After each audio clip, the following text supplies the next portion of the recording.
Next weekend, hundreds of people will fill up Ivy Tech for the International Windsong Film Festival. 3 films will be shown next Saturday. And this morning, we're joined by President and Executive Producer Michael Floyd and Representative Willisha Graham. Thank you both so much for coming in. Great to have you here. It's great to be here. All right. First off, Michael, tell us about Windsong Pictures and how it started 40-some years ago. It began, actually, I brought my Michigan map with me. Okay. And it actually began in Rogers City, Michigan, where I was teaching at the time. And there was a student and I, we always talked about making motion pictures. And so eventually we did. We started with a football camera. There was a black and white 8mm camera, no audio. And for audio, we used a reel-to-reel tape recorder. Yeah. You probably never even saw one of those. But at any rate, you know, and that's how we started. And we just went from there. And so we've been operating for over 40 years. Over that time, we worked with over 100,000 students and 40,000 some adults. And we've shot in every state and union, including Hawaii and Alaska, and a couple other countries. Oh my gosh, Willisha, you are one of those students. I want to get to that. Yes. But first of all, next weekend, March 19th, 3 films. Tell us about those 3 films that will be showing on Saturday. The feature film is called Ripple, Okay. and it's really about injustice and global injustice because we have people literally from around the world.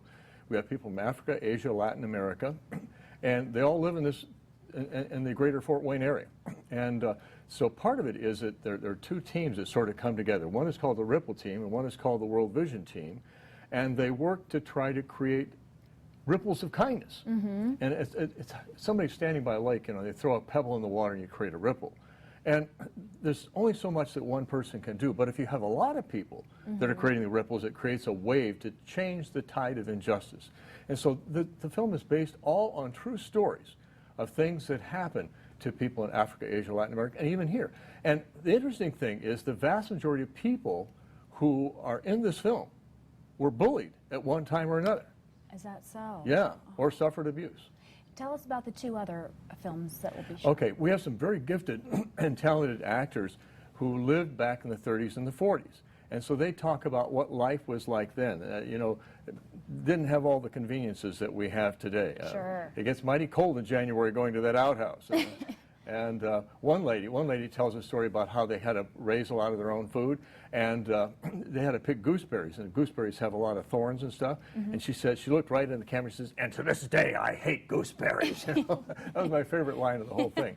And the other one is called The Miracles of Santa Claus, and it's based around true stories dealing with Santa Claus. And the cast and crew decided they were going to dedicate this film to a teenager who has brain cancer. Wow. And so it's a very powerful, powerful thing. Okay, so Willisha, you are an actress, dancer, producer, editor. You're also a student. You've been doing this now for about 5 years, Yes. right? What's this experience been like for you? It's been an absolute joy, to be honest with you. I love helping the students and just being able to produce and getting volunteer experience, getting experience behind the camera and in front of it. It's an amazing experience. What do you want to do when you graduate? I'm actually a nursing student. Oh, okay. But I will continue to volunteer with Windsong Pictures. Awesome. Thank you both so much for coming in. Thank you. And the International Windsong Film Festival is next Saturday at Ivy Tech. It is free to attend, and we'll have all that information on our website, wayne.com. More news and weather after the break.